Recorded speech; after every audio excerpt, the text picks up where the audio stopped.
بسم الله الرحمن الرحيم. الحمد لله والصلاة والسلام على رسول الله وعلى آله وصحبه ومن والاه. أما بعد، قد قال الله تبارك وتعالى: أعوذ بالله من الشيطان الرجيم. يا أيها الذين آمنوا لا تأكلوا أموالكم بينكم بالباطل.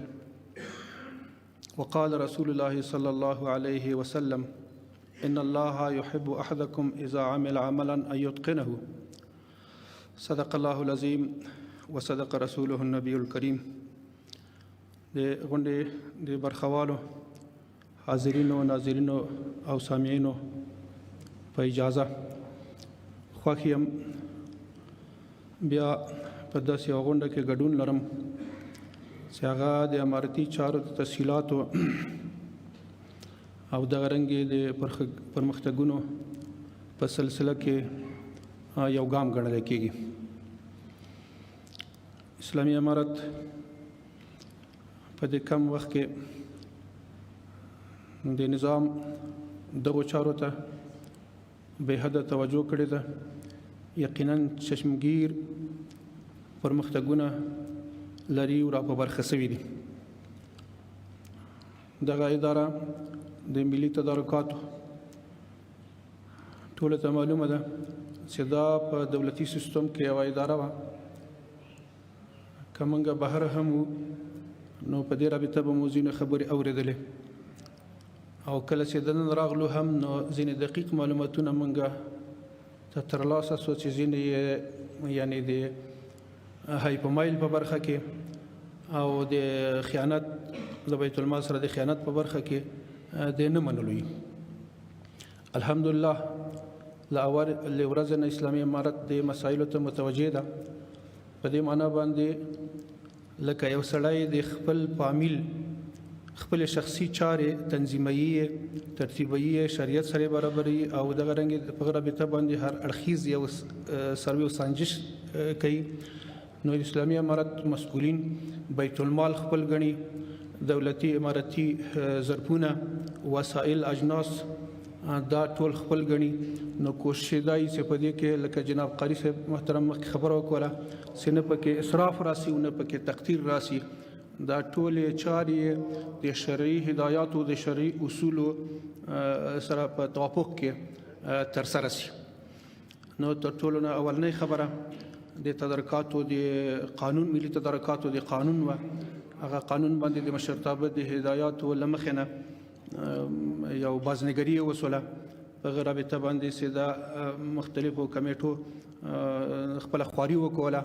دغه هغه حقوقي برخه یې، دغه اداري برخه یې دې باندې چې دا ناستې وسولې د مشرتابه په سطحه باندې او په کچه باندې، او دغه رنګې بیا شرعي برخه یې هم وسپارلی شوه دارالفتاء ته تر څو هغه موارد، هغه عقدونه او قراردادونه چې ترسره کېږي د دوه اړخونو ترمنځ چې امارتي ارګانونه دي او دغه رنګې مقابل لور شرکتونه او یا اشخاص دي، دا د شرعي اصولو سره په تطابق کې دي او که چېرته نه دي. یقینا دا په خپل ذات کې نهایت زیاته مهمه خبره ده. قرآن کریم د الله تعالی هدایت او احکام په دې رابطه باندې امرونه او نهي نهایت زیات دي. او د قرآن کریم د نزول نه پس که موږ د احادیثو ذخیرې ته مراجعه کوو هم نو په دې برخه کې ډېر زیات امرونه او نهیونه دا متوجه دي حقیقي اشخاصو ته او حکمي اشخاصو ته چې په دې کې باید تخطي رانسي، حتی کې موجب د غیظ و غضب الهي وګرځېږي او موجب د بېبرکتوب او د سپېرتوب وګرځېږي او موجب د مؤاخذې وګرځېږي. فقهاو هم دې ته چې د پوره اعتنا کړې ده. که چېرته موږ فقه ذخیرې ته مراجعه کوو نو ګویا کې فقه موږ په څلورو برخو باندې ویشلی سو. دغه یو برخه له قراردادونو سره تعلق لري، له هغو مسایلو سره تعلق لري کوم چې په امرتي سطح باندې د ملي تدارکات تسهیلات برابروي. کتاب البیوع، کتاب العبادات ده، کتاب النکاح ده، کتاب البیوع ده، او دا بلکې که موږ داسې وایو چې نصف برخه یې دا ده نو هم دا څه دروغ خبره نه ده، دا واقعیت او حقیقت ده. نو د موږ اسلافو، د موږ بزرګانو، پوهانو او فقهاو دې برخې ته د عمر یو قیمتي برخه وقف کړې ده، په دې باندې چې دا کار کړی ده او وړه مسله او غټه مسله هغه یې د امت دپاره تشریح کړې ده، واضح کړې ده چې له دې نه باید دوی استفاده وکړي، نه دا چې اخوا دخوا تخطي ورنه وشي. نو دا هم چونکې د دوه اړخونو خبره ده، د امارتي چارواکو دغه رنګې د شرکتونو او یا د نورو تجارانو ترمنځ نو عقد ده، بیه ده، قرارداد ده، اجاره ده او دغه رنګې نور انواع د دې دغه دي. دا په شرع کې موږ غني یاستو، هدایت راته سوی، موږ مکلفیت لرو چې دغه مطابق دا قراردادونه عقدونه به ترمنځ ترسره کوو. بدبختانه چې دلته دا قانون راوړلی سوی و سره د دې چې دا یو اسلامي هیواد ده، لیکن دغه برخې ته کم از کم پیشي نه وسوي چې دا اوس آیا دا حلال ده، حرام ده، جایز ده که ناجایز ده، دا سود راځي او که څه راځي که څه نه راځي. دلته چې دا حکومت ته څونه تاوانونه راځي په مادي لحاظ باندې او یا په روحاني لحاظ باندې، او مقابل لوري ته کوم تاوانونه په دې صورت کې متوجه کیږي که دا تخطي اصلاح نشي. نو ترلفتا ته پیش څو ورځې مخکې په هغه کې ډېر اړین اصلاحات رامنځته سوله. دا یو ښه قدم او مهم قدم داسې واخیستلی شو. دغه رنګې د تدارکاتو په رابطه باندې جناب قاري صاحب کوم چې ملي تدارکاتو رئیس ده، دغه سره وقتاً په وقتاً نشستونه کړي دي او مجالس جوړ کړي دي د امارتي ارګانونو سره، او په دې رابطه باندې پوهاوی رامنځته سوی ده او له هغوی سره د مفاهمې یو ښه ظرفیت ایجاد سوی ده. نو الحمدلله دغه بیا یو بل پیشرفت ده په دې رابطه باندې، لکه مخکې خبره وسوله چې دې سره به یقیني تسهیلات رامنځته کیږي، په دې سره به د اسراف او د تقدیر مخنیوی کړلی کیږي، په دې سره به هغه کوم چې د موږ د شرعي اصول ایجابوي او دغه رنګې چې د طرفینو هغه ګټې ایجابوي په دې کې به خوندي کیږي. نو له اسراف او تقدیر نه به چې دا دغه راځي، دا یو ښه پیشرفت ده.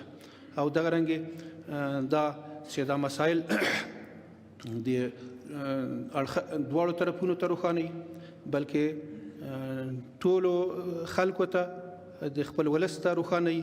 نو دا په دې برخه کې چې دا یو ګام ده، دا له چا نه پټ او پوشیده نه پاتې کیږي او دا یقینا چې ترقي او پیشرفت ګڼلی کیږي. نو دا لکه ما مخکې یو روایت د پیغمبر صلی الله علیه وسلم رسول الله صلی الله علیه وسلم فرمایي الله تعالی ته یو د تاسو خوښ ده چې دی عمل کوي، خو دغه عمل خپل کې اتقان رامنځته کوي، استحکام رامنځته کوي او دغه رنګې شفافیت رامنځته کوي.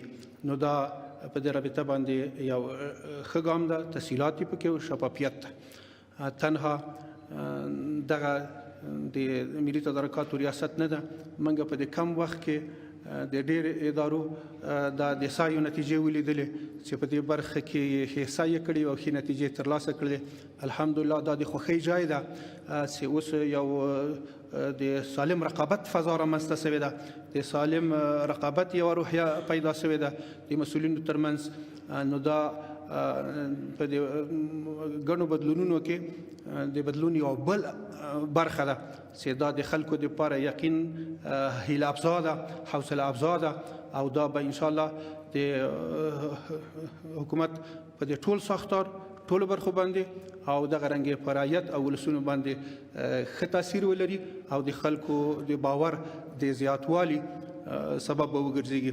الله تعالی دې هغه چاته چې په دې رابطه باندې سعی کړې ده توفیق ورکړي او الله تعالی دې موږ او تاسو ته په دې رابطه باندې ښه توجه او توفیق نصیب وګرځوي.